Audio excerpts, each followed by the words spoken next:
वंदे को मातरम परिजनों, मैं राजस्थान से आपकी अपनी माँ मधुरा हूँ। परिजनों, जिस मेवाड़ की धरती से मैं आती हूँ वो कभी भी कसाईयों के अधीन नहीं रही। उस समय भी नहीं रही जब पूरे अखंड भारतवर्ष पर कसाईयों का कब्जा था। तो मैं अपराजित धरती से आती हूँ परिजनों, इसलिए मुझे बिल्कुल अच्छा नहीं लगता कि हमारे सनातन पर कहीं भी कोई प्रहार हो, हमारे सनातनियों, हमारे जैसे हिंदुओं पर कहीं कोई दुख बीते, उन पर कोई हिंसा हो, उन पर कोई समस्या हो, ये हम नहीं चाहना तो दूर की बात है, हम सह भी नहीं सकते हैं। परिजनों, हमारे ही मेवाड़ की धरती पर भीलवाड़ा जिला में एक गांव पड़ता है रूपपुरा।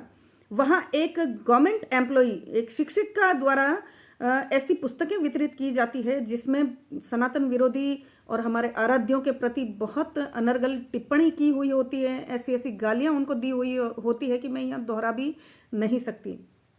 परिजनों में बाहर दौरे पे थी और मेरी सिटी से कुछ अच्छे सनातनियों ने मुझे कॉल किए कि दीदी ऐसी बात हो रही है।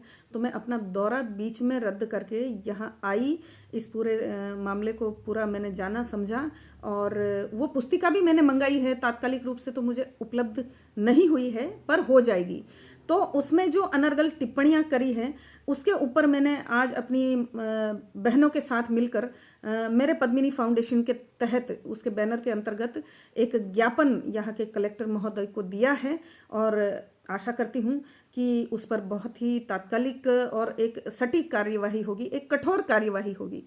और विधर्मियों और भ्रष्टों को मैं ये संदेश देना चाहती हूँ कि अब सपने पालना छोड़ दो कि तुम भारत को अपने कब्जे में कर सकते हो, अपने अंकुश में ले सकते हो या इस पर वापस स्थापित हो सकते हो। क्योंकि मेरे भाई बेटे और मेरे बेटे बेटियां और मेरे सारे जो जितने भी सनातनी, जो विशुद्ध पवित्र सनातनी हैं, वो सब जाग चुके हैं और आज भी तुम पर 4-5 के अनुपात में तो वो हैं। अब तुम उनको कैसे टैकल कर सकते हो, उसको कैसे इतने लोगों को अधीन कर सकते हो, ये तो 2 नंबर बात है। हालांकि ऐसा कभी होगा नहीं, तुम्हारे सपने कभी पूरे होंगे नहीं। तुम ये सपने यदि नहीं अपने आप इनको जागोगे इनसे, तो तुम्हारे सपने तुम्हारी आंखों में हम मार देंगे। इसलिए सुधर जाओ, नए मोर्चे मत खड़े करो, क्योंकि हम सरलता से तो अपना कुछ भी तुम लोगों को नहीं सौंपेंगे। ये बात कान खोलकर और दीवार पर लिख कर रख लो विधर्मियों।